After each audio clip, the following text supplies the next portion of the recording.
Hey, what's up, everybody? Welcome back to the Popanimecomics Lounge, where I have with me voice actor Spike Spence, who is Shinji Ikari from Neon Genesis Evangelion, Rolo Lamperouge from Code Geass, Akito Tenkawa from Martin's Successor, and Hanatoro Yamada from Bleach, to name a few. So thank you for being on the podcast. Hey man, how are you? Doing great, and it's such an amazing experience to have you on, being that you've done so many great roles. And I'm really curious, and I bet a lot of my listeners are extremely curious. How did you first discover voice acting? Well, I'm an actor. Most of us voice actors are full-on actors, and I was in Houston, started around 92 when I was doing a live-action film with Amanda Wynn Lee, who, if you know, plays Rey in Evangelion in the original series. And she's basically my sister now. We're family. But I met her on the set, and we were all just cracking up and having a great time. And then she said, hey, you ought to come do some of this dubbing thing for anime. I'm like, what's that? And she said, it's Japanese animation. We dub it into English. I'm like, what, like cartoons? And she said, not really. I said, okay, does it pay? And she said, yes. I said, I'm there. Because I'm an actor. So that's how I got started with AD Vision back in the day and did lots of work with them. And then I moved to LA in 2005, and the rest is history. So, coming into this voice acting world, did you have any prior experience dealing with voice acting? Like I said, being an actor, I went to the University of Houston. I've got a baccalaureate degree from the honors program, majoring in drama from U of H. Woohoo! And nobody really cares. But I learned a lot. I have formal training and all of that in all sorts of things, but none of it really prepares you for actual voice acting. So I did it straight on from jump in the booth, and I've learned a lot from everybody along the way. And now, one of your first roles is Super Atragon. How did this come Yep. about, and what was it like preparing for your first audition? That was my very, very first audition, and I was there with Matt Greenfield. I got a little bitty role in it, and like any other audition, they say, okay, go in the booth, put on the headphones. When you see this scene, read the script along with the scene as you do it. I said, okay. So basically, as most actors, I just do what I'm told. Matt directed me on that one, and it was simple. And then I got the lead in with Coden. And then I think the very next one was Shinji for Evangelion. And then right after Evangelion, you had mentioned Martian Successor Nadesco, and I was Akito Tenkawa, and that was pretty much right after we finished Evangelion. I think we were doing some at the same time. If you like Evangelion, you definitely want to see Nadesco, because there are some direct scenes that we did that are directly referencing Eva. And now, before we dive into Evangelion, what was the dubbing scene like when you first started, especially with ADV films? Well, back in the day, son, we used to have to do it without all that rigmarole. Basically, what we did was we played the scene and read the script, and we had to match it the best we could, because there really wasn't much moving around they could do back then. If you had to scream for 30 seconds and you missed it, you had to scream for another 30 seconds. There were a lot of screams on the series, so we did a lot of that. It's just more difficult back then. And they would play the Japanese, the language, very low in the headset, so you could get a feel for how long it took and all of that. It was very much done by feel. And now it's great. You've got the beeps, you know when to start, and they can cut it and splice it and stretch it and all kinds of great stuff. It's actually gotten easier. And now we got to talk about Neon Genesis Evangelion as Shinji. How did this opportunity come about? I was working at ADV, and I just finished a couple of projects there. We had the auditions, and I auditioned for it, and I got it. And Matt has been kind enough to say that nobody else could do that role. There's so many talented actors out there, but he said there was just something about the way I did it that he said,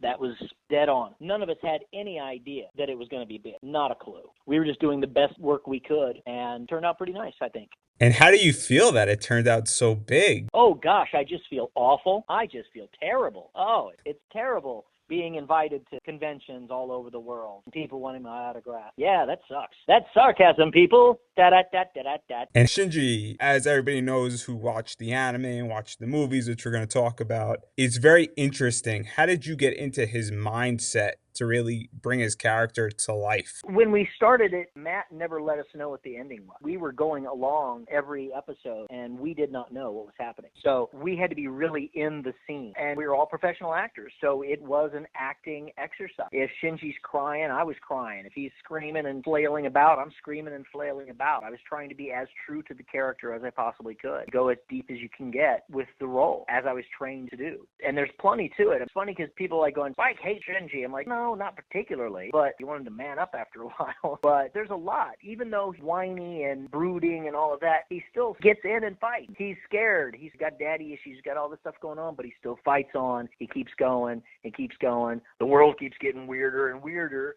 and he keeps going. So something heroic in that. As the series progresses, he fights and he fights and he kind of saves the world. How do you feel that you matured his voice and you grew as Shinji throughout this entire series? Well, it's actually funny because we did the full 26 episodes, and that was back in 94. Then there was Death and Rebirth, a director's cut, End of Ava, and they were years later. And then I remember doing one of them in 2005 when I moved out here. And then nothing. We didn't know anything was going to happen. And so I had different directors for each of those. Amanda directed me on one or two of them. Then the movie, 1.1, 2.2, 3.3, as they came out, the property went from A-Division up to Funimation. So it was a whole new start. So I'd fly out to Dallas to record, and I had worked with Mike McFarland on each one of them, who is one of the funniest human beings on the planet, by the way, just as a side note.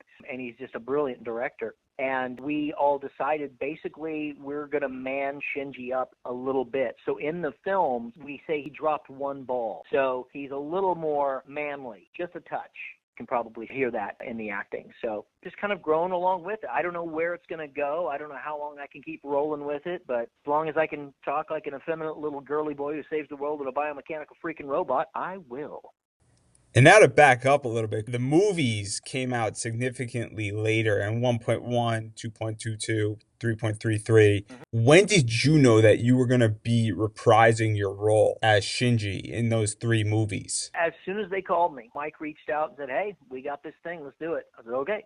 So I'm very, very happy that they decided to stick with me. If somebody else were to take over now, I think, well, okay, best of luck to them. I wish them all the luck in the world, but sorry, I'm Shinji. I don't care who you are. As far as the English voice goes, that's my role. I just know when they call me, and I'm grateful for every time they do. So whenever 4 comes out, I'm looking forward to working with Mike again. And now 1 and 2 of the movies are somewhat parallel with the series. 1 is, and then 2 veers off. And then 3 really veers. So obviously 1 is very similar to the series, and then 2 and 3 kind of enter new territory. How did you prepare emotionally for what Shinji goes through in 2 and then really in 3? There's a major issue. Without ruining it for anybody who hasn't seen it, how do you kind of go into that territory? The way it's done, and this is pretty much all anime, we don't know what's going on until we get in the booth. So I've never seen the film, so everything is directed scene by scene. The director's seen it. The director knows exactly where we're going, so we do what the director tells us. If the director says, all right, we need more here, I don't really ask why, I just give them more.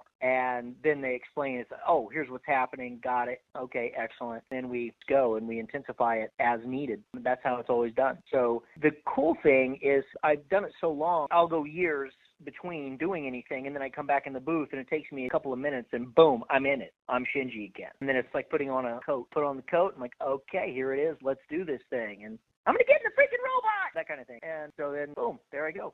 And obviously, Neon Genesis Evangelion, it doesn't need any introduction. How do you feel that the original series compares to the movies, and how do you feel that fans of yours view both of them? Well, I've been told there's good and bad. Everybody has their opinion. The series stands alone. And the remake, 1.1, the budget was more and the animation was better in the movies. I remember seeing 2.2.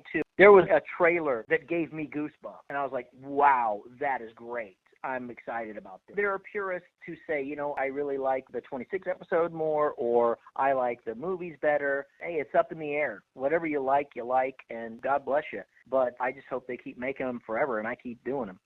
And now, as much as I love Neon Genesis Evangelion, we have to talk about everything else you've done, which is so much.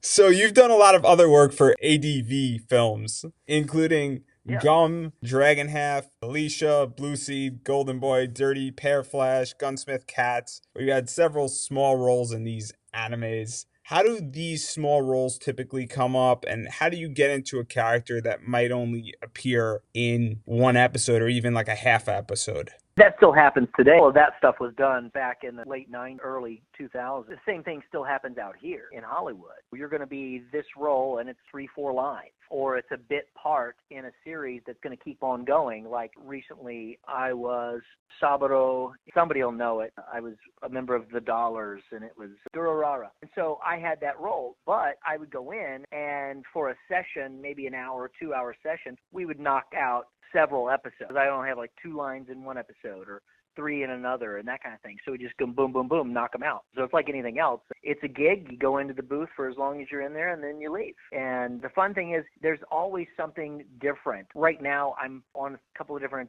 shows. I'm playing a meat sandwich, a moldy old hunk of cheese. I'm playing a magical cat in another one for Barbie. Just crazy things that happen. It's like, honey, what did you do today? I was a cat. Okay, great.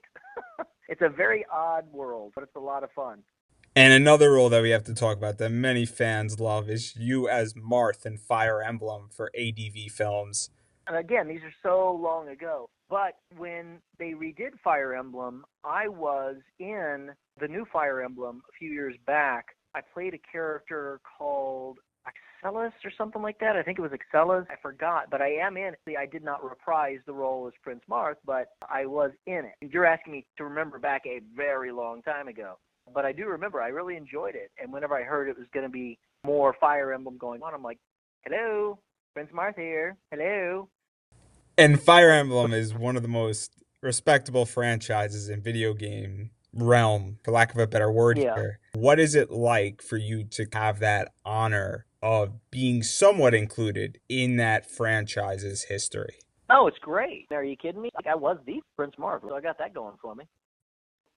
And now we got to talk about this anime, which directly has some scenes that rival Neon Genesis Evangelion. Martian successor Nadesco. It's all yours.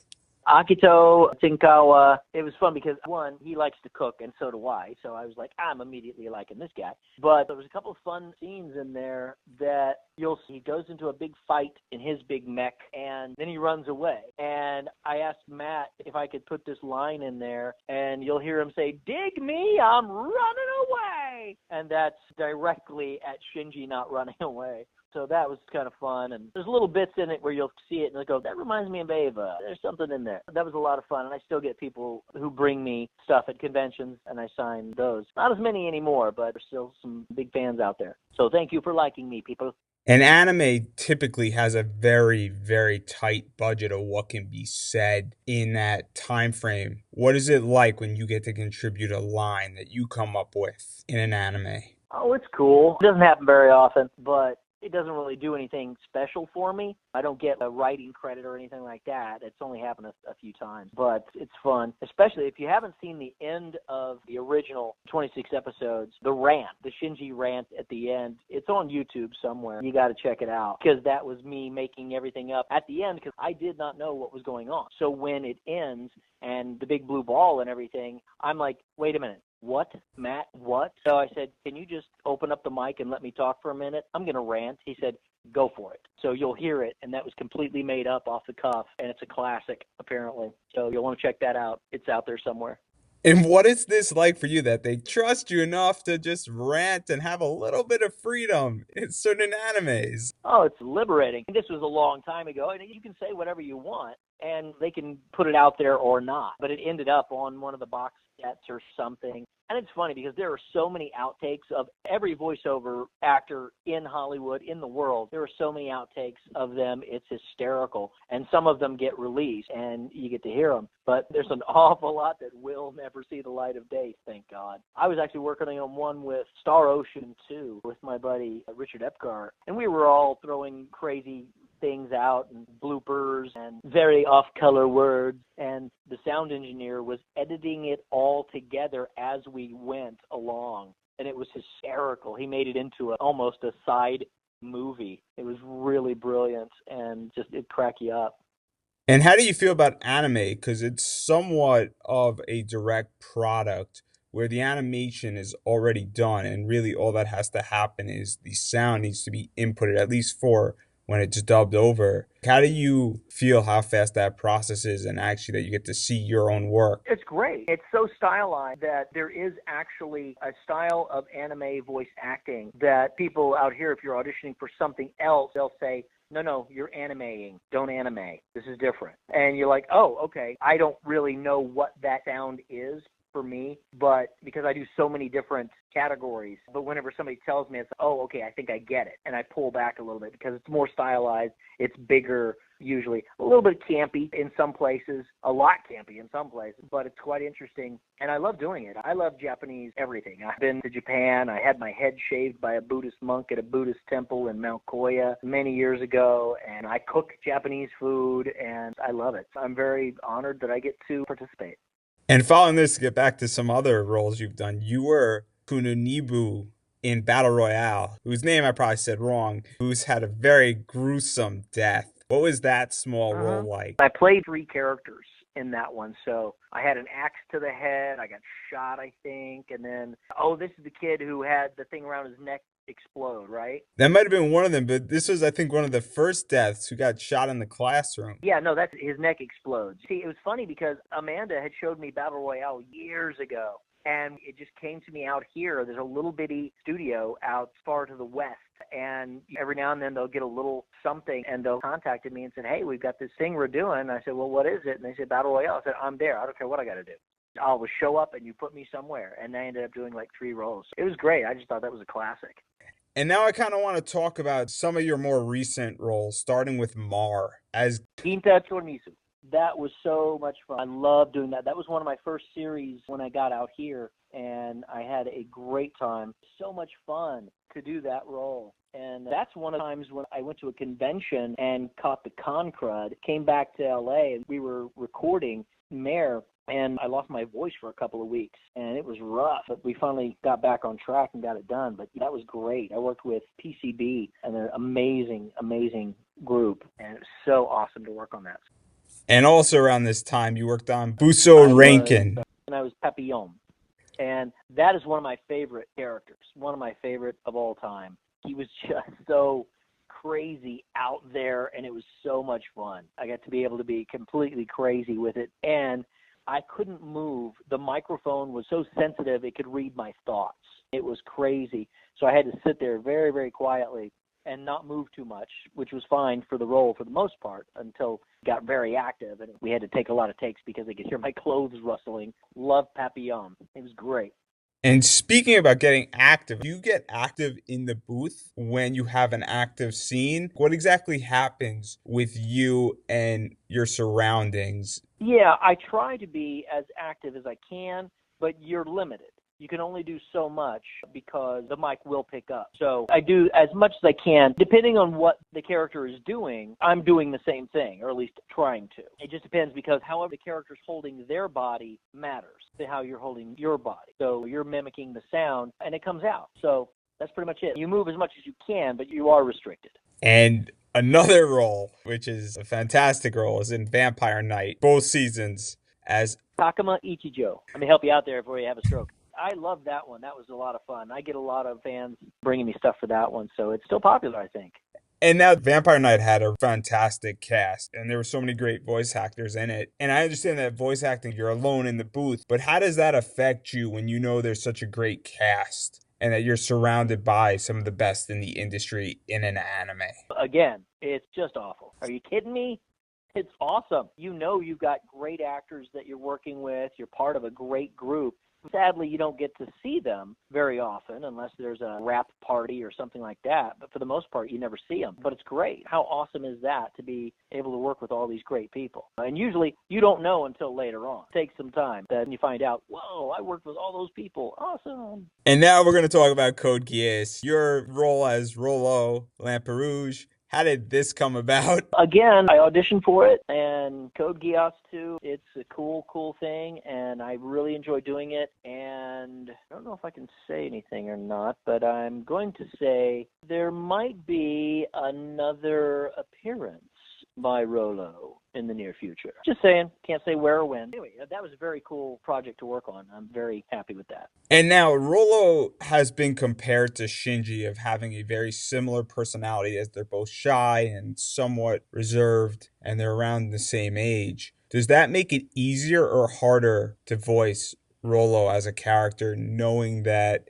people are kind of expecting that Shinji-esque style? Well, so many of the roles in anime, so many of them are similar. And I know how differences are going to be subtle for most of the parts. You never know what's going to be happening, what you're working with. But that's where the director, their style, helps you out. And how many times do you see or hear somebody else in mainstream stuff? And you go, oh, that's the same guy, playing basically the same character. You hear it all the time, and it's not a big deal. Like H. John Benjamin sounds like H. John Benjamin in everything. He's great. He's hysterical. So there you go.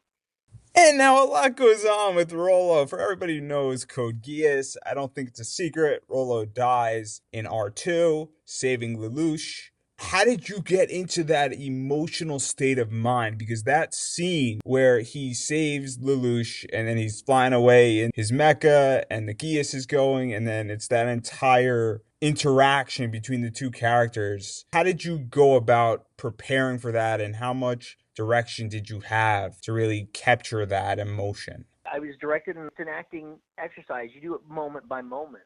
So if I need a few minutes, let me get ready for this because I see what's happening here. I really need to get into it. So give me a second. And then I just prepare and relax and open up and get ready for it so that I can really give it all I got. And the good directors, they say, sure, no problem. They give you the space, or they give you directions, say, okay, now do the same thing, only tweak it this way, do this, go a little louder here, louder there, whatever. And they help guide you to where you need to be. And I'm very thankful we've got great directors that can do that.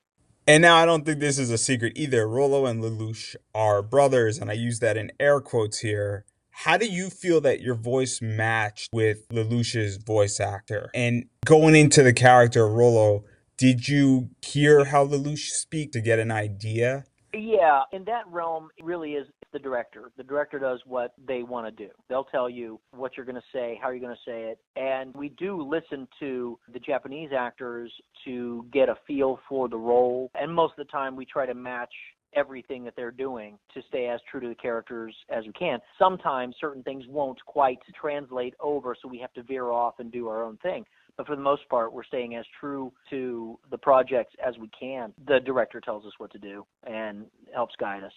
And still talking about Code Geass and that emotional scene, Rolo dies. How do you feel when your character dies as a voice actor, considering you really go moment by moment when you voice act? Well, let's be honest. We're very sad because that's the end of the check. You're like, oh, I'm dying. Oh, great. Well, I guess I won't be seeing you guys next week. Well, that's the end of that. It sucks. But who doesn't like doing a good death scene? Really, if you really get to rattle it out. That's kind of awesome. Well, in fairness to the anime, I mean, you did take Shirley with you. I'm not going to lie, that scene made me cry. I've heard that. People will tell me, oh my gosh, I cried. I'm like, wow, that's awesome. When you hear that somebody cries, obviously Rolo kills Shirley. And then when you hear somebody cries because of that scene, how does that make you feel that you successfully did your job? It makes me feel great. It sounds bad. I love making people cry. But that's the effect. And we don't get to see any reactions because it's not live theater, obviously. So when we hear somebody affected them that way, that's very awesome. For us, that's like, yes, good job. I did my job well. And that's very satisfying. And now to back away from Code Geass and to really talk about three major roles that you've had in three big shows, starting with Bleach as Hantaro Yamada. What is the story behind getting this role, and what is it like to work on what was once considered to be one of the big three? It was amazing. I loved the fact that I had this great character who had a great arc, and I was able to play it for a while. It was just fun. We had some really, really fun times with Hanataro. Really glad that he's got pretty popular, and it was fun. I also did in Bleach, I was D-Roy. It was a bad guy, which was a lot of fun to throw in there. It was great. I was very, very happy and very pleased with the work. And you were also in several movies with Bleach as well as several video games. What was this like being in not just the anime, but also movies and video game work? It's great. One, they pay better, and it's the same as working on the series. There's really no difference, except you're going to be fighting and stuff like that. Then you've got to do the series of attacks and getting hit and all of that, and that's a lot of fun. But if anybody's been to one of my convention appearances where I do the How to Be a Freaking Genius Voice Actor panel, we go through that, and so everybody gets to attack and get attacked and die and all that stuff. It's real fun. And outside of Bleach, we get to talk about one of my favorite animes, Naruto Shippuden. For anybody who knows me, I've interviewed so many people from that show on the podcast. But what was it like working on a few of the episodes of this show, considering that you just came from one of the big three and you're working on another big three? For Naruto, I always did smaller roles on that, but now in Boruto, I am in that. So I was in Naruto, and now I'm in Boruto. And I do have a character. I don't know what the name is of my character right now off the top of my head. So that's happening, and it's awesome. It's one of those that we waited for years. I'm like, all my friends, they're working on it. I'm like, I'm not in it. Ah! And then I get the call, and they're like, hey, we want you to come in and do a character on this awesome thing. I'm like, yes! So it's very cool. Love it. And with Boruto, to talk about that, I mean, it's getting a lot of attention right now. How does that make you feel when you are working on a project and there's a lot of attention driven towards it? Oh, it's great. Are you kidding me? How awesome is that? And it's awesome. It's a great franchise that has been going on forever, and now the spinoff, it may go on forever. I don't even know how long it'll last, but I'm very, very happy. I hope it goes on forever. And then the next role I want to talk about, which is really the last one that I want to talk about anime-wise, is you were Majin Buu in Dragon Ball Super, the Bang Zoom Asia edition for Toonami. Not exactly sure what that dub is or what that dub is not, but how did that come about and what exactly is that and what is it like to be involved with this character? Well, finally, all my DBZ friends, like, hey, now I'm one of you guys. I can say I'm in DBZ. What? Yay! It's very, very cool. I'm very excited about it. And I played two roles. I played Gregory, the little ant guy, and Boo or Bui, but only for the Asian market. So nobody here in the States will actually see me in those roles. So I don't really know what that's about. I don't care because I'm in it. Nobody can take that away from me.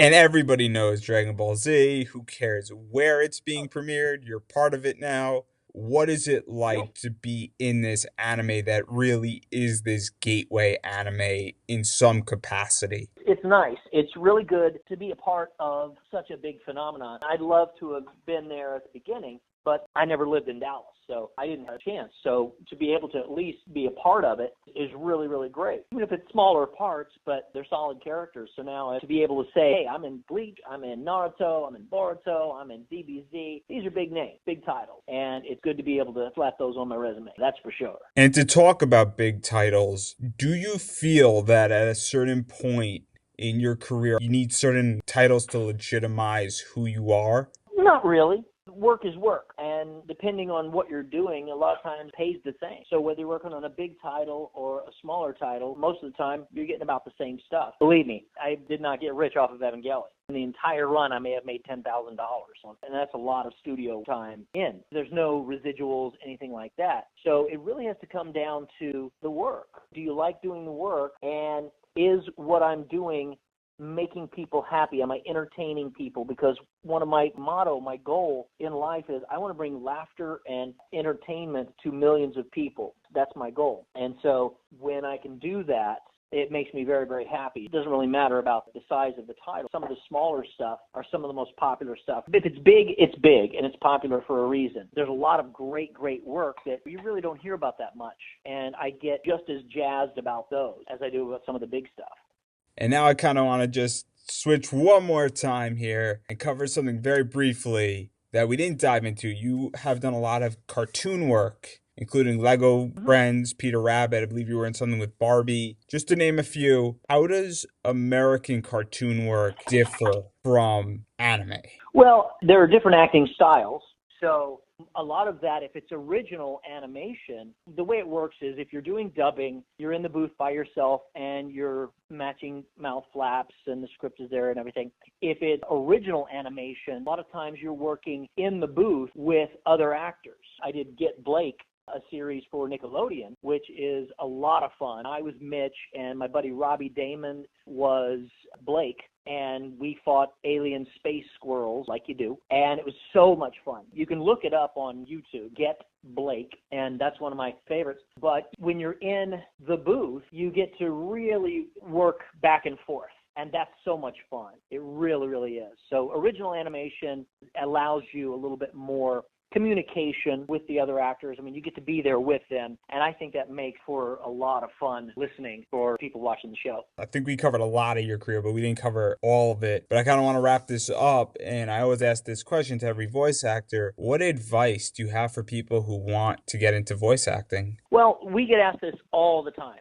every one of us at every convention, and we always say the same thing. Take acting lessons. It's called voice acting for a reason. And then everything else will move from there, because that's where you'll start making contacts. You'll get better at what you do. You'll meet people in the industry, and then you'll start networking and building those relationships, because that's important. 90% or more of the jobs that I get, even out here in Hollywood, do not come from auditions from my agent. It comes from relationships that I've forged over the years. So friends who I've worked with, they'll call me up and say, hey, you've got an audition. I want you to audition for this thing I'm directing or whatever. And that's very important. So the major number one thing is take acting lessons. And then finally, I always give every single one of my guests the opportunity, if they would like to promote something, Facebook, Twitter, website, anime coming out, con appearances. Well, I don't have any con appearances right now. I guess the world doesn't really know.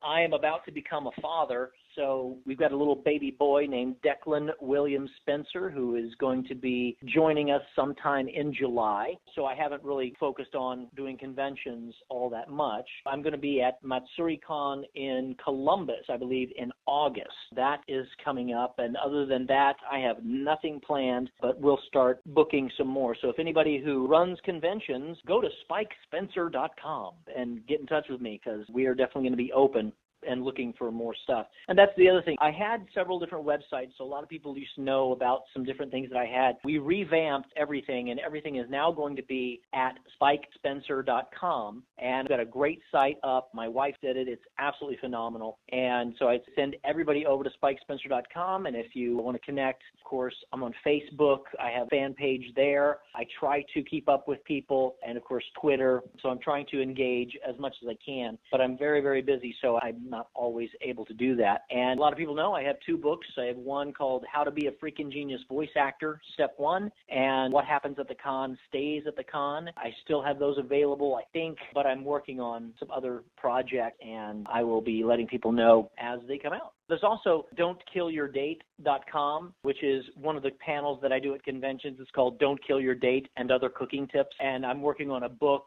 and it's all about relationships and everything, but it's all about cooking and dating and all of that. I'm a public speaker, so I talk about dating and relationships. So I'm working on a book called Food Game, The Ultimate Recipe for Dating Success. We're in the final stages of that, and I've been trying to get it done for 2 years now, so I really got to get it done. But that's all happening. So spikespencer.com, don'tkillyourdate.com, check those out. We're going to be revamping the Don't Kill Your Date site soon. I'm on a series right now called The Grocery Gang. That's Grossery. I think it's on YouTube, but the weird thing about that is there are 2 recordings. So I'm in some of them I'm not. I don't know how that works. I think it's an Australian product, but I play meathead, a sandwich, that old moldy hunk of cheese, and a donut so far. So you can look those up. That's a fun one. Of course, Barbie, Dreamtopia. That's what we got so far. As always, thank you for listening to this week's episode of the podcast. We can be heard on SoundCloud, iTunes, and Stitcher Radio, and anywhere else where you listen to your podcasts. And while you wait for next week's episode, you can definitely check us out at popanimecomics.com for articles relating to anime, comics, and pop culture, as well as you can follow us on Twitter at popanimecomics, and you could definitely follow us on Facebook, popanimecomics, as I will be giving 2 panels at Awesome Con this weekend, and they will both be live streamed there, one on June 17th at 8:30 and one on June 18th at 11:30 a.m. So definitely check out both of those panels. And we do currently have a Patreon up and running. Every dollar helps keep this podcast active as well as the website active. So definitely consider donating if you like what we do here. And if you can't donate, I completely understand, but feel free to write a review on iTunes, share it on social media. It's always appreciated. And until next week, everybody, have a wonderful week.